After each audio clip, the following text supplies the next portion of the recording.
पंजाब हुकूमत ने स्मॉग को कंट्रोल करने के लिए इकदाम उठाने की तैयारी कर ली। तमाम सरकारी गाड़ियों को स्मॉग फ्री करने और 10 साल पुरानी तमाम सरकारी गाड़ियों को चलाने पर पाबंदी लगाने की तजवीज़ ज़ेर गौर है।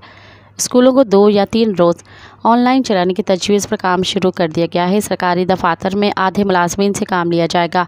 आधे मुलाजमीन एक रोज़ और आधे मुलाजमीन दूसरे रोज़ दफ्तर आएंगे। प्राइवेट दफातर में जुम्मे के रोज़ वर्क फ्राम होम की तजवीज़ ज़ेर गौर है। जुम्मे और हफ्ते को सरकारी तौर पर छुट्टी, 8 बजे दुकानें और मार्केट बंद करने और स्कूलों में 50% हाज़िरी रखने की तजवीज़ गौर है। दूसरी तरफ 50% तलबा को एक रोज़ और बाकी 50% को दूसरे रोज़ बुलाने की तजवीज़ भी ज़ेर गौर। इतलात हैं कि तमाम इक़दाम फरवरी तक लागू रहेंगे। मज़ीद ख़बरन ऐं तफ़सीलात लाइ विज़िट कयो असांजी वेबसाइट www.awamiNewsHD.com ऐं ॾिसंदा रहो अवामी न्यूज़ HD।